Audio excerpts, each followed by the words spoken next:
माननीय उद्धव साहेब आणि राज साहेबांसाठी आहेत.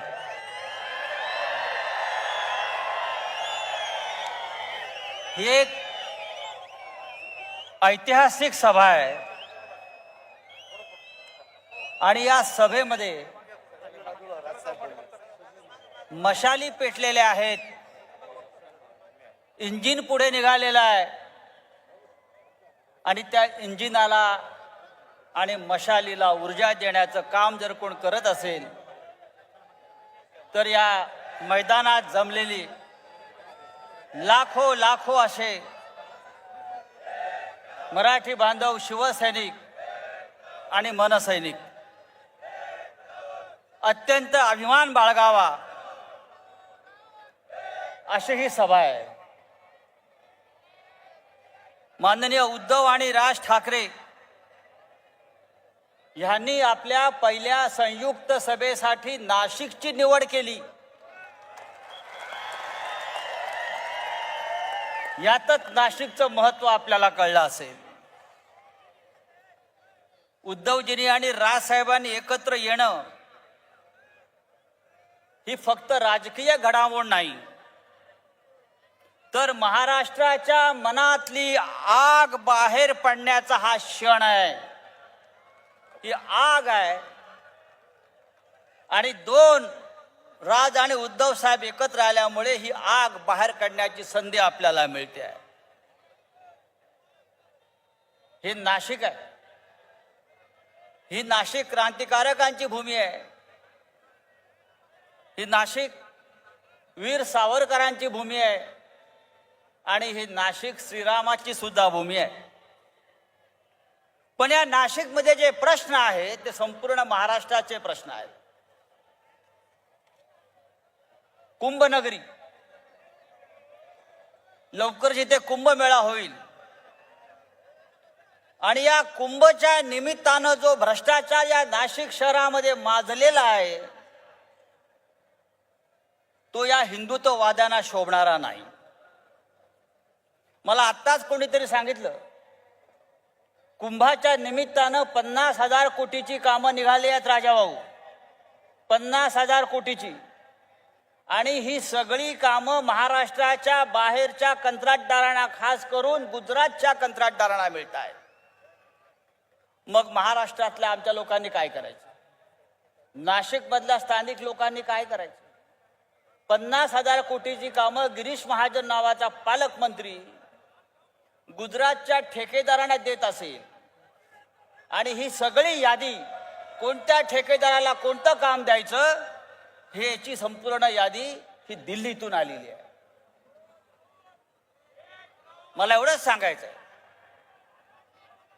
की जी आश्वासन या नाशिकच्या बाबतीमध्ये आतापर्यंत आपल्याला मिळालेली आहे ती सगळी फोल ठरली. स्मार्ट सिटी करणार होते नाशिक, स्मार्ट सिटी. 100 जी शहरं काढली स्मार्ट सिटी बनवण्यासाठी त्याच्यामध्ये नाशिक होतं आणि 31 डिसेंबर 2025 पर्यंत या स्मार्ट सिटीचं काम पूर्ण करण्याचा निर्णय झालेला होता. पण आजही नाशिकची अवस्था ही पाटणा आणि लखनौपेक्षा वाईट आहे. जाऊन रस्ते बघा, पाणी पुरवठ्याचे प्रश्न बघा. नाशिकमध्ये 5-5 दिवस पाणी मिळत नाही लोकांना. पाण्याचं खाजगीकरण करण्याचा विषय सुरू आहे. कोणासाठी? तर ठेकेदारांसाठी. या राज्याचे मुख्यमंत्री देवेंद्र फडणवीस यांनी नाशिक शहर दत्तक घेतलं होतं. दत्तक घेऊन केलं काय? सावत्र भावापेक्षा वाईट अवस्था देवेंद्र फडणवीस यांनी या नाशिक शहराची केली आहे. आज नाशिक शहरामध्ये सगळ्यात जास्त का उपलब्ध असेल तर ते अंमली पदार्थ, ड्रग्ज. शाळा आणि कॉलेजच्या टपरी बाहेर जाल तिथे तुम्हाला मोठ्या प्रमाणामध्ये विद्यार्थ्यांपर्यंत ड्रग्ज पोचवलं जात आहे, अंमली पदार्थ पोचवले जात आहेत.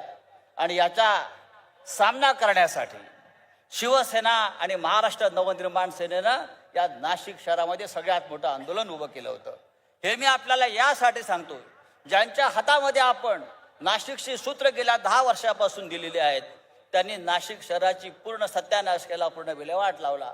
म्हणून आज या व्यासपीठावर ही जी ताकद तुम्हाला दिसते आहे ही ताकद तुम्ही विजयी करा, नाशिकच्या महानगरपालिकेत पाठवा आणि या नाशिकचा चेहरा मोहरा बदलण्याची जबाबदारी शिवसेना आणि महाराष्ट्र नवनिर्माण सेनेवर सोपवा. आणि मग तुम्हाला मी सांगतो की जसं नाशिक तुम्हाला अपेक्षित आहे तसं नाशिक घडवण्यासाठी माननीय उद्धव साहेब, माननीय राज साहेब हे पुढे आल्याशिवाय राहणार नाही. या नाशिक शहरामध्ये मी अनेक वर्ष ऐकतो का IT पार्क होणार, IT पार्क होणार, IT पार्क होणार. स्मार्ट सिटीमध्ये त्याचा एक उपक्रम होता. त्याचं काय झालं? कुंभच्या निमित्तानं तपोवनामध्ये 2000च्या आसपास झाडांची कत्तल केली. हिंदुत्ववादी सरकार आहे म्हणून त्यांना मी सांगू इच्छितो, नरेंद्र मोदींना या व्यासपीठावरून सांगू इच्छितो, काही महिन्यापूर्वी नरेंद्र मोदींनी अयोध्येमध्ये धर्मध्वजा फडकवली. धर्मध्वजा, त्या धर्मध्वजेवरती झाडाचं चित्र आहे. त्या धर्मध्वजेवरती झाडाचं चित्र आहे, तुम्ही पहा. आणि या श्रीरामाच्या भूमीमध्ये तुम्ही बिल्डरांच्या सोयीसाठी 2000 झाडांची कत्तल केली. ज्या ठिकाणी ही झाडं तोडलेली आहेत आज, ती संपूर्ण जमीन भविष्यामध्ये बिल्डरांच्या ताब्यात देण्याचं काम सुरू आहे. कारण हा बिल्डर भारतीय जनता पक्षाचा उमेदवारांचा खर्च करणार अशी माझी माहिती आहे या निवडणुकीमध्ये. आणि म्हणून या झाडांची कत्तल त्यांच्या सोयीसाठी करण्यात आलेली आहे. त्र्यंबकेश्वरच्या रोडला आपल्या सामान्य मराठी माणसांच्या घरावरती बुलडोझर फिरवला. विकासाच्या नावाखाली, कुंभच्या नावाखाली, वर्षानुवर्ष ज्यांचे तिकडे व्यवसाय आहेत, घरं आहेत, त्याच्यावरती बुलडोझर फिरवून हजारो आमच्या मराठी बांधवांना बेघर केलं. अशा प्रकारचा तुगलकी कारभार या नाशिक शहरामध्ये हिंदुत्वाच्या नावानं सुरू आहे. हे सगळं आपल्याला थांबवायचं आहे, हे सगळं आपल्याला रोखायचं आहे. आणि त्यासाठी एकच शक्ती, शिवशक्ती जे व्यासपीठावरती आणि समोर उपस्थित आहे, ही शिवशक्तीच हे सगळं रोखू शकेल. आपल्याला उद्धवजींना, राजसाहेबांना ऐकायचं आहे. मी आपला फार वेळ घेणार नाही, पण या मैदानावर जी शक्ती जमलेली आहे, या शिवशक्तीमध्ये या नाशिकमध्ये परिवर्तन करण्याची संपूर्ण ताकद आहे. मला खात्री आहे की आपण सगळे, उद्धव साहेब, राज साहेब एकत्र आलेले आहेत. हे नाशिक सुद्धा त्यांच्या पाठीशी ठामपणे उभे राहील आणि या नाशिकमध्ये बदल घडवेल, परिवर्तन घडवेल. आणि भ्रष्ट राज्यकर्ते, ज्याने नाशिकची महानगरपालिका लुटली, ज्याने नाशिक शहर लुटलं, ज्याने नाशिकमध्ये भ्रष्टाचाराची वाळवी लावली, त्या सगळ्यांना आपण कायमच्या घरी पाठवल्याशिवाय राहणार नाही.